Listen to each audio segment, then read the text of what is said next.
Assalamualaikum warahmatullahi wabarakatuh. Halo Sobat Uang Bintang Channel, di mana saja berada. Jumpa lagi di channel kebanggaan kita, tentunya apalagi kalau bukan Uang Bintang Channel, tempat berbagi seputar teknologi dan pendidikan.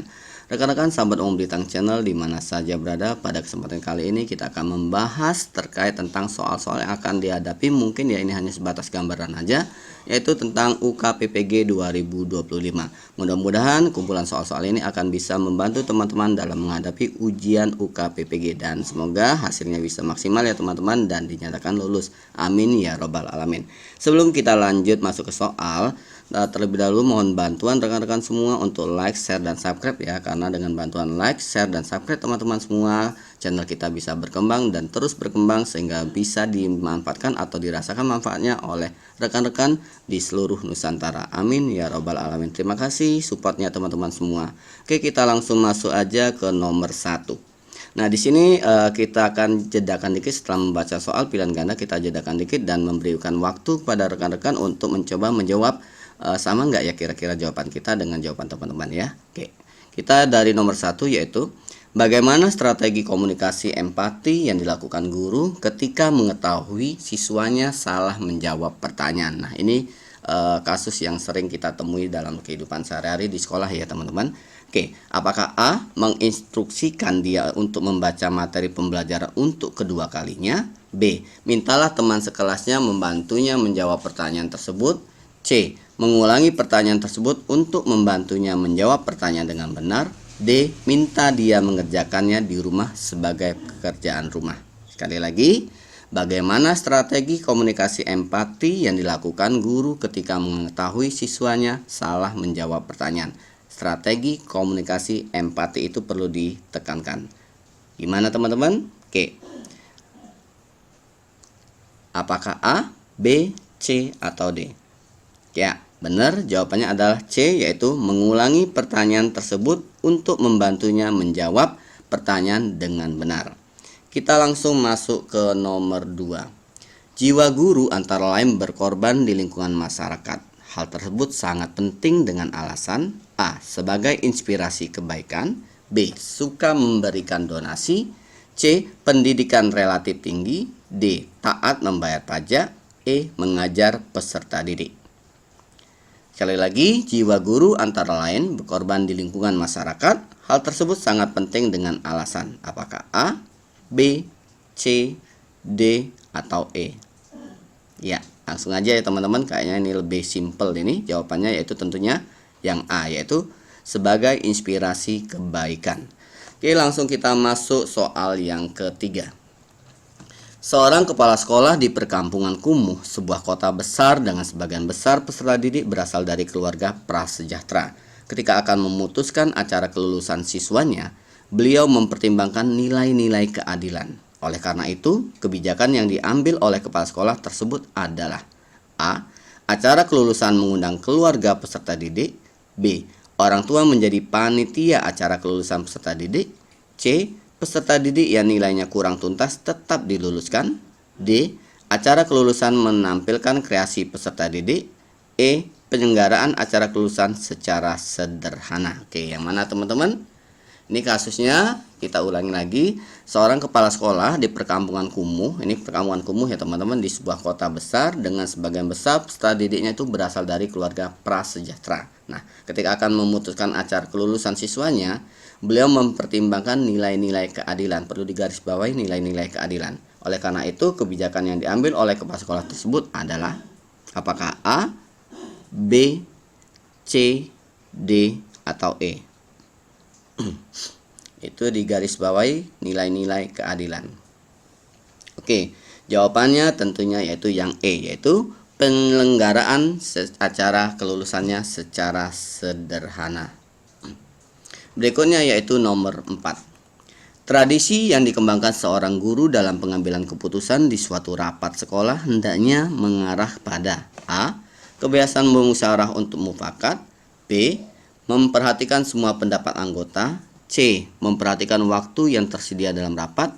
D, mendasarkan pada kepentingan orang banyak. Nah, ini terkadang kita dimintai bantuan untuk memimpin rapat nih. Nah, tradisi yang dikembangkan seorang guru dalam pengambilan keputusan di suatu rapat sekolah hendaknya mengarah pada apa? Apa A, B, C, atau D?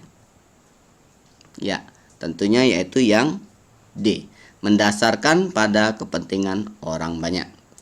Langsung kita masuk nomor 5. Ini sudah masuk ke guru lagi, kembali ke guru ya, ke kelas. Seorang guru yang mengembangkan tujuan pembelajaran untuk menggambarkan proses dan hasil belajar yang diharapkan dicapai oleh peserta didik sesuai dengan kompetensinya, dimuat dalam apakah A, silabus, B, RPP, C, atau lembar penilaian. Nah, sekali lagi, seorang guru yang mengembangkan tujuan pembelajaran untuk mengembangkan proses dan hasil belajar yang diharapkan dicapai oleh peserta didik sesuai dengan kompetensinya, dimuat dalam apakah A, B, atau C? Ya, benar, yaitu yang B, RPP, atau sekarang bahasanya adalah modul ajar. Berikutnya yang nomor 6. Istilah pengukuran dalam sistem evaluasi merupakan suatu kegiatan yang bersifat A, kuantitatif, B, kualitatif, C, pengujian.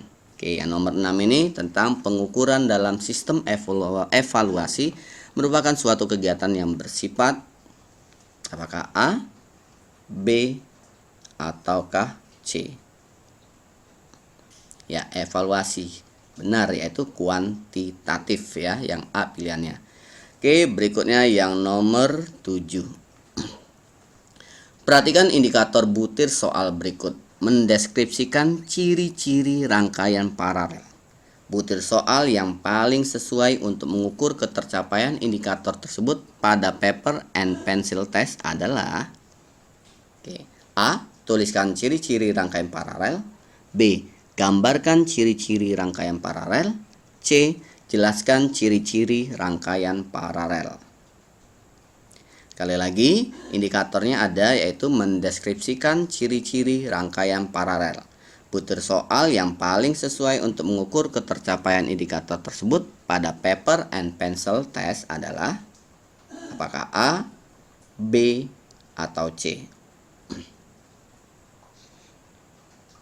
Ya, tentunya yaitu yang A. Tuliskan ciri-ciri rangkaian paralel. Berikutnya yaitu nomor 8. Perhatikan kompetensi dasar berikut ini. Merancang penelitian untuk mengetahui faktor-faktor yang mempengaruhi kecepatan difusi zat. Nah, indikator butir soal yang sesuai dengan kompetensi dasar tersebut adalah A. Menganalisis data, B. Mengumpulkan data, C. Menentukan variabel penelitian. Nah, ada kompetensi dasar yaitu merancang penelitian untuk mengetahui faktor-faktor yang mempengaruhi kecepatan difusi zat. Nah, indikator butir soal yang sesuai dengan KD tersebut adalah apakah A, B, ataukah C? Ya, benar, yaitu yang C. Menentukan variabel penelitian. Yang nomor 9. Di halaman sekolah tempat Pak Ali mengajar banyak terdapat berbagai jenis tumbuhan seperti ketela pohon, ubi jalar, bunga pukul 4, dan pacar air. Pak Ali ingin membelajarkan siswanya tentang faktor-faktor yang mempengaruhi kecepatan transportasi air dan zat hara yang terlarut di dalamnya pada tumbuhan. Sistem transportasi pada tumbuhan dapat divisualisasikan dengan menggunakan tumbuhan tertentu yang tepat sebagai bahan percobaan. Pasangan model pembelajaran dan teknik penilaian tepat yang harus digunakan Pak Ali adalah, nah ini belajar tentang model pembelajaran dan juga teknik penilaian teman-teman. Apakah A. Kooperatif dengan paper and pencil test, B. PBL dan dengan penilaiannya tes kinerja, C. Inquiry dengan penilaiannya tes kinerja. Sekali lagi, di halaman sekolah itu tempat Pak Ali mengajar banyak terdapat berbagai jenis tumbuhan seperti ketela pohon, ubi jalar, bunga pukul 4, dan pacar air. Pak Ali ingin membelajarkan siswanya tentang faktor-faktor yang mempengaruhi kecepatan transportasi air dan zat hara yang terlarut di dalamnya pada tumbuhan. Sistem transportasi pada tumbuhan dapat divisualisasikan dengan menggunakan tumbuhan tertentu yang tepat sebagai bahan percobaan. pasangan model pembelajaran dan teknik penilaian yang tepat yang harus digunakan Pak Ali adalah apakah A, B, ataukah yang C? Model-model pembelajaran dan teknik penilaian. Ya, benar, yaitu yang C, inquiry dan tes kinerja. Oke, berikutnya nomor 10. Seorang guru mengajukan pertanyaan kepada siswa dengan tujuan agar siswa tersebut mengingat kembali materi pelajaran yang sudah dipelajari sebelumnya. Hal tersebut termasuk kegiatan apakah A. memberi bimbingan, B. memberikan tes awal, C. memberikan kaitan.